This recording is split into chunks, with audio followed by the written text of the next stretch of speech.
Hello बच्चों, good evening. आप लोग का स्वागत है आपके अपने यूट्यूब चैनल टाइपिंग क्लासेस पे। आज जो हमारा टॉपिक है वो है संख्या पद्धति यानी नंबर सिस्टम का लेक्चर नंबर 5। पिछले क्लास में या जो पिछला अपना लेक्चर था लेक्चर नंबर 4, जिसमें हमने चर्चा की थी सम संख्या, विषम संख्या, भाज्य संख्या और अभाज्य संख्या के बारे में। ठीक है, अब हम यहाँ पे आज चर्चा करने वाले हैं परिमेय संख्या और अपरिमेय संख्या। तो किसकी चर्चा करेंगे हम लोग? सबसे पहले परिमेय संख्या और अपरिमेय संख्या। तो समझते हैं हम लोग कि परिमेय संख्या क्या होती है। किसकी बात कर रहे हैं? परिमेय संख्या की। कि परिमेय संख्या होती क्या है? तो अंग्रेजों की भाषा में क्या बोलते हैं इसको? Rational number, RATIONAL, rational number. क्या होता है? तो ध्यान देना, वह सभी संख्याएं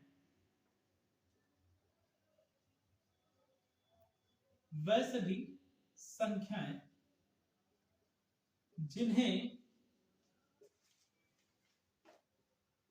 P बटा Q के रूप में, P बटा Q बोले या फिर आप बोले भिन्न के रूप में लिखा जा सकता है, ऐसे समझ लो, जिन्हें भिन्न के रूप में लिखा जा सकता है,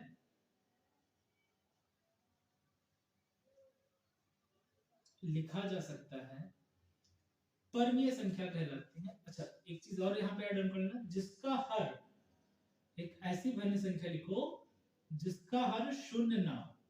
क्या चीज बोल रहा है? जिसका हर शून्य ना हो। यानी कि अगर हम ऐसा कह सकते हैं यहाँ पे कि जो कोई परिमेय संख्या अगर लिखनी है ना, तो उसको हम ऐसे लिख सकते हैं P बटा Q के रूप में।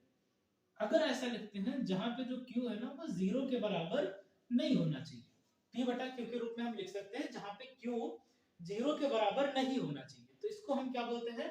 परिमेय संख्या बोलते हैं। जैसे एग्जाम्पल की बात करेंगे तो अपने पास क्या हो जाएगा? प्राकृतिक संख्या, जितनी भी प्राकृतिक संख्याएं हैं वे सारी की सारी क्या होती हैं?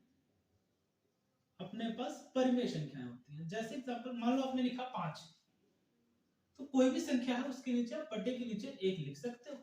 तो देखो, इसको हमने P बटा Q के रूप में भी लिख दिया, जहां पे Q या हर इसका 0 नहीं, हर क्या है इसका? 1। 0 तो दिख नहीं रहा, क्या दिख रहा है? 1 दिख रहा है। अच्छा, आगे बोले मान लो आपने लिख दिया 1, तो 1 के नीचे भी तो 1 लिख सकते हैं। या मान लो आपने कोई भी परिमेय संख्या लिखी 70, तो 70 के नीचे भी तो कोई भी प्राकृतिक संख्या है तो वो हमेशा क्या होती है? परिमेय संख्या होती है। दूसरी बात हम बात करें, जैसे मैंने लिख दिया, ठीक है, कोई भी अदरवाइज कोई भी संख्या आप ले लो, जैसे मैंने लिख दिया 10 बटा 3, या मान लो मैंने लिख दिया 1 बटे 16, ठीक है, या मैंने मान लो लिख दिया 8 बटे 40, ठीक है। तो ऐसी कोई भी संख्या जिन्हें हम P बटा Q के रूप में लिख सकते हैं, 1 बटा 2, 1 बटा 3, 1 बटा 4, 1 बटा 5। तो ये संख्याएं क्या है? अपने पास परिमेय संख्याएं होती हैं, इन्हें हम P बटा Q के रूप में लिख सकते हैं। ठीक है। दूसरी आती है अपरिमेय संख्या। क्या आता है अपने पास? अपरिमेय संख्या। अपरिमेय संख्या को अंग्रेजों की भाषा में क्या बोलते हैं? Irrational number. Irrational number.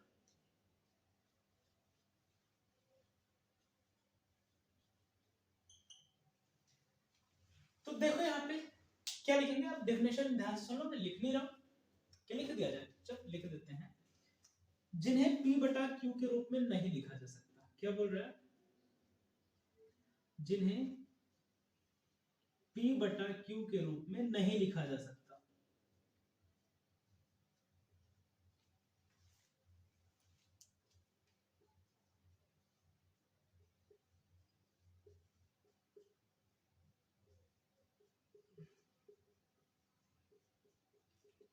जैसे एग्जांपल के तौर पे अगर आप बात करें तो आप बात कर सकते हैं पाई ई, ये चरघातांकीय नियतांक होता है।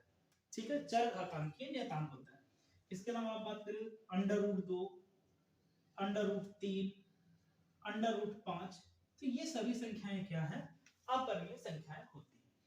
अब मेरा आपसे एक सवाल यहाँ पे आता है कि भाई जो पाई है ना, एक क्वेश्चन सवाल देखो, सवाल क्या है यहाँ पे, क्या सवाल ये है कि भाई जो पाई है ना, पाई को तो अपन 22/7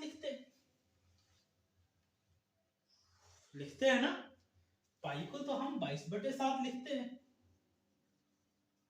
जहां पे इसका हर जीरो है भी नहीं। आप देखो पाई को आपने लिख दिया p/q के रूप में, जहां पे इसका हर भी जीरो नहीं है, तो इसका मतलब ये तो परिमेय संख्या होनी चाहिए, फिर भी ये अपरिमेय संख्या क्यों है?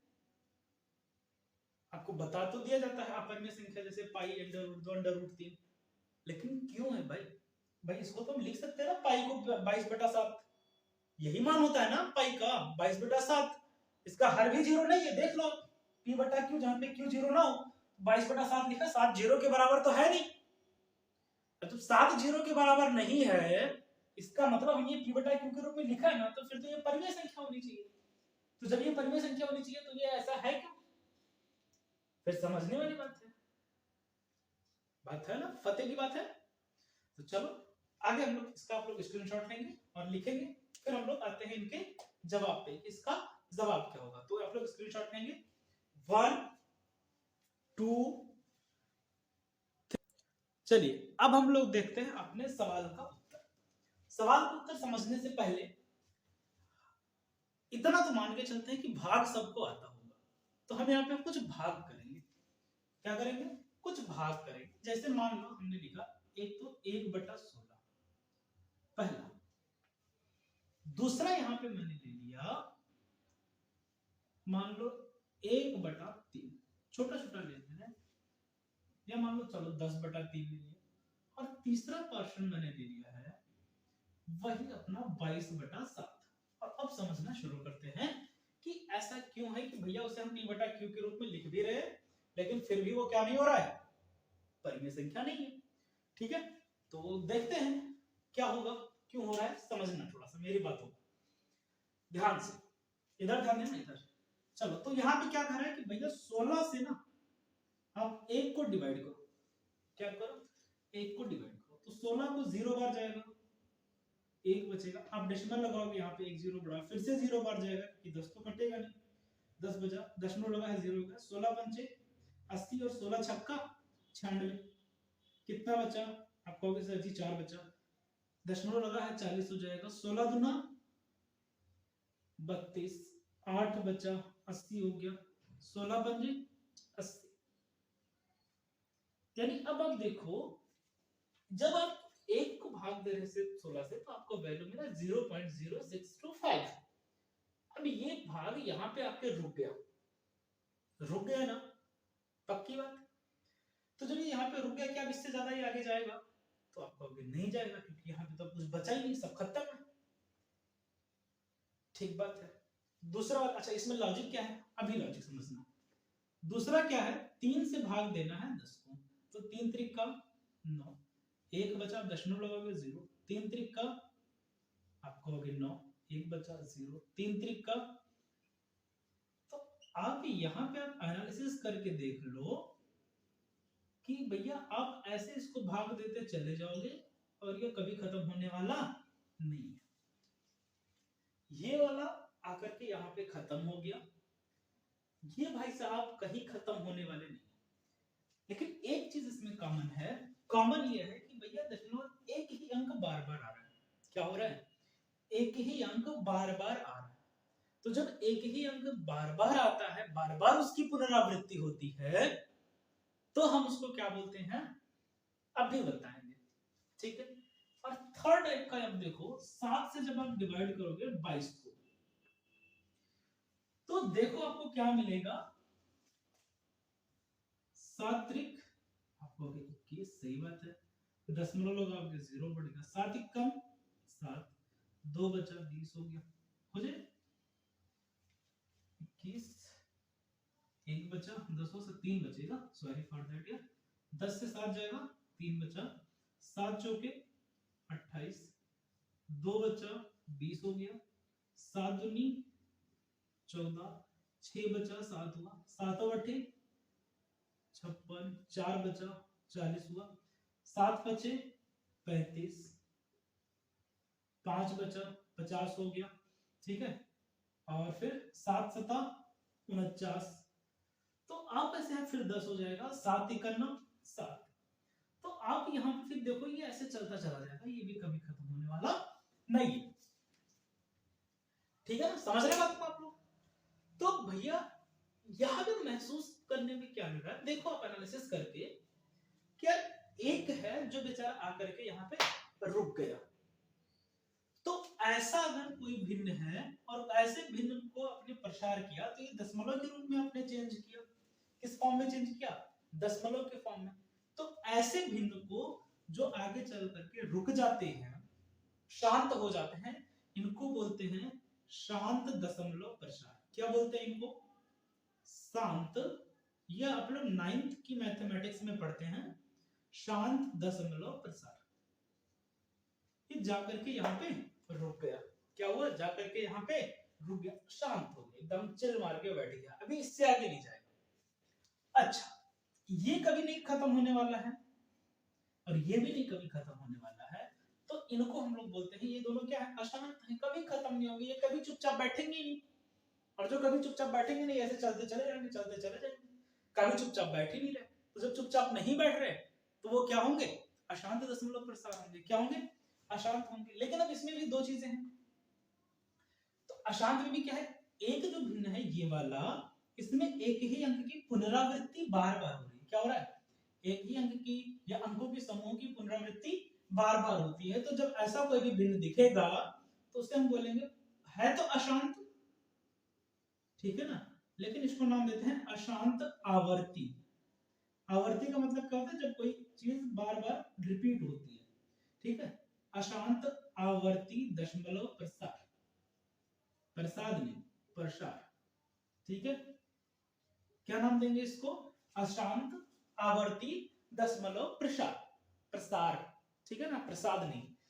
अच्छा, तीसरा वाला है भाई अशांत, तो ये भी है, अशांत तो ये भाई साहब भी है, ये भी कह रहा है हम चुपचाप नहीं बैठ सकते, बेइज्जती महसूस हो रही है चुपचाप बैठने में, लेकिन एक ही अंकों की पुनरावृत्ति नहीं हो रही है, तो इसको बोलते हैं अशांत अनावर्ती दशमलव प्रसार।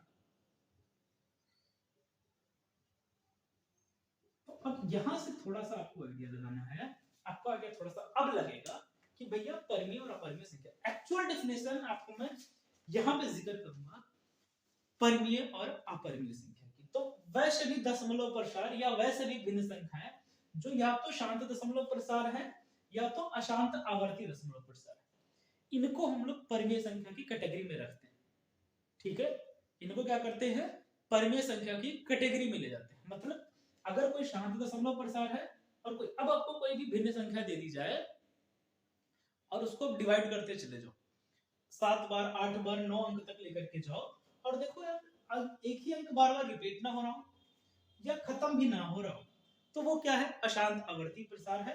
अशांत अनावर्ती प्रसार हमेशा क्या होगी, अपरिमेय संख्या होगी। तो अब आप ध्यान देना मेरी बात को कि यार जो ये शांत दशमलव प्रसार है, ये क्या होती है, परिमेय संख्या होती है, क्या होती है, परिमेय संख्या। ये भी क्या होती है, परिमेय संख्या होती है। ये भाई साहब भी आते हैं परिमेय संख्या की कैटेगरी में, और ये भाई साहब आते हैं अपरिमेय संख्या की कैटेगरी।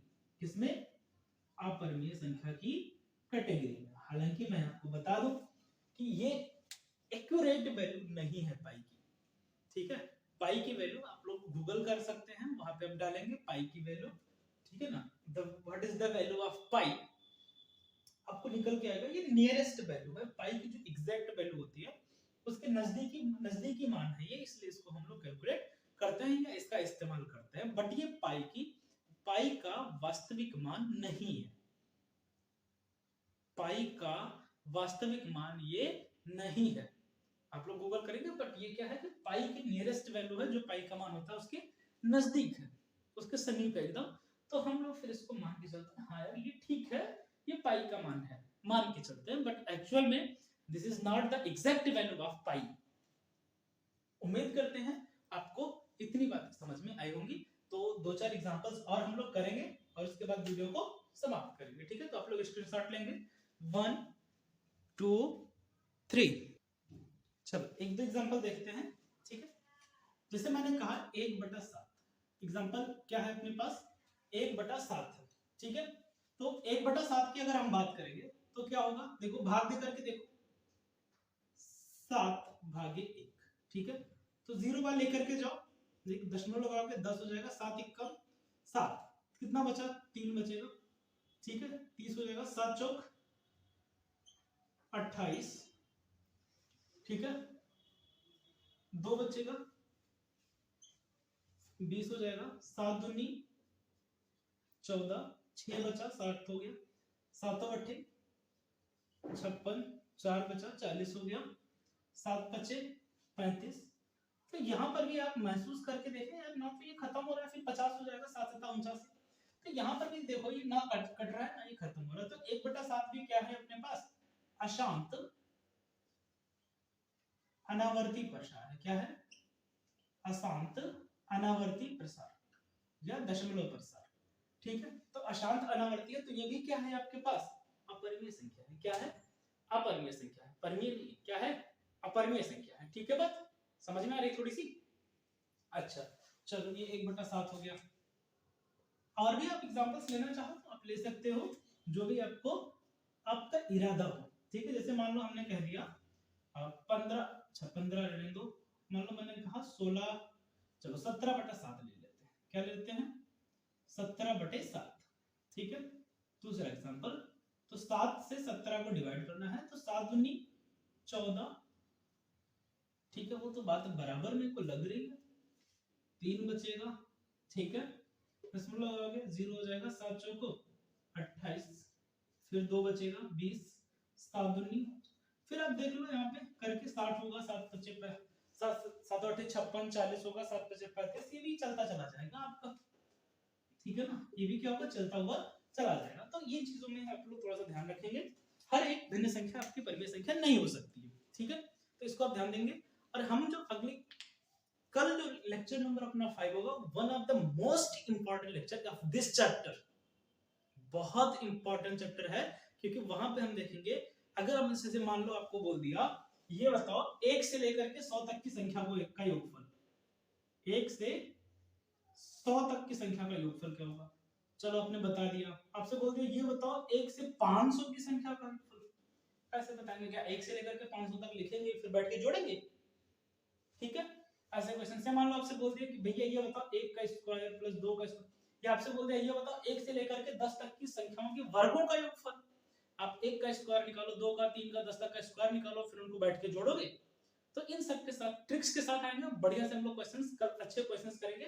अब ये मान लेना है कि इस चैप्टर की अच्छी शुरुआत हो रही है, अभी तक बहुत बेसिक चल रहा था, अब चैप्टर की शुरुआत हो रही है अगले लेक्चर से। सो आगे से आप लोग अगले लेक्चर से देखना ना भूलेंगे। और अगर आपको वीडियो पसंद आता है तो वीडियो को लाइक करेंगे, और साथ ही साथ पता है क्या करना है, हाँ शेयर और सब्सक्राइब करना है। So thanks for watching.